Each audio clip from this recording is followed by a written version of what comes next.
Today's episode digs into a rather electrifying subject. It's a paper by S.C. Sales called Aleister Crowley and the Category Error of Psychology, Why Aiwass Cannot Be Reduced Without Destroying Thelema. So if you're into philosophy, psychology, religion, or, let's be honest, just a bit of the eccentric, stick with me. This is a wild ride.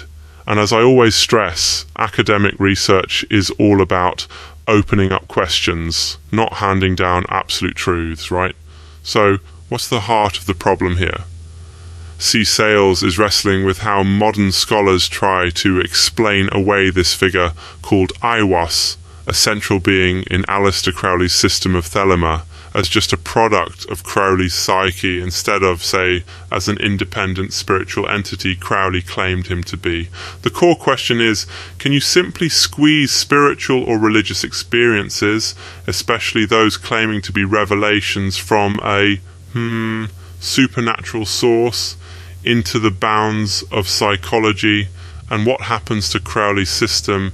If you do, why does this matter? Well, for one thing, it's not just history. It's about what counts as legitimate knowledge. If a deeply influential occultist claims to have received a revelation from an external intelligence, can we simply explain that away as a function of his mind? If we do, what are we losing? And think about all the wider cases where people have strong beliefs, religious or otherwise, based on lived or deeply personal experiences. How do we honor that without, flattening it with a super rationalist steamroller? Let's get into what Sales actually argues. The paper is a refutation of a previous work by David Mac Gillavry, who suggested Crowley's claims about Aiwass could be understood as essentially psychological phenomena, think symbolic projections perhaps, or rhetorical flourishes to establish authority in a skeptical time. Mac Gillavry saw Crowley as wavering between viewing Aiwass as a separate being and as, a personification of his own unconscious mind. It's kind of a classic academic move, reinterpret magical experiences as psychological events, writes Sales.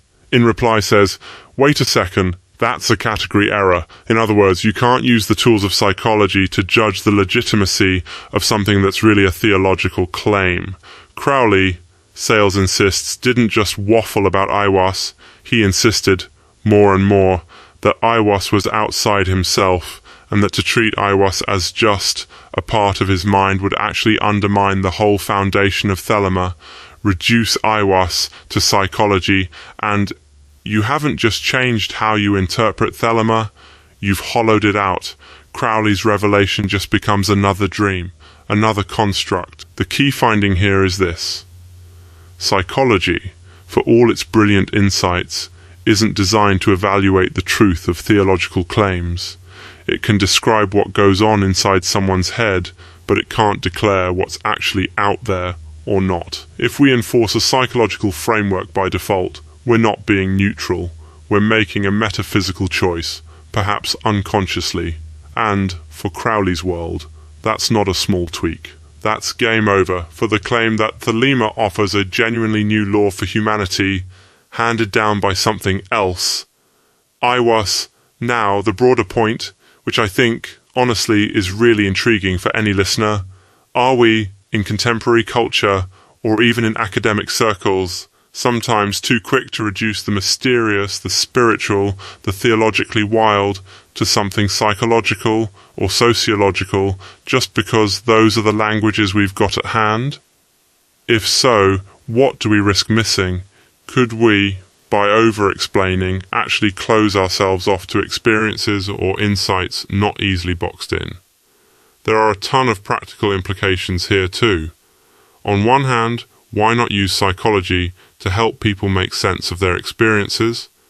But on the other, sometimes the frameworks we use can invalidate what's meaningful or powerful about those experiences in the first place. There's almost a humility required. What if we admitted there are some categories of experience that resist reduction, or at least require listening before explaining funny. Sales's work is super clear. Treating spiritual claims solely as psychological phenomena isn't just a matter of method, it's a deep metaphysical and cultural decision, and sometimes it's one that erases the very thing we're trying to understand. Whether or not you believe in Aiwass or even care about Crowley, this is a reminder.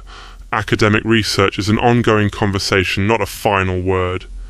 These debates matter because they shape the ways we listen to others, honour different forms of knowledge, and maybe keep a little bit of the mystery alive.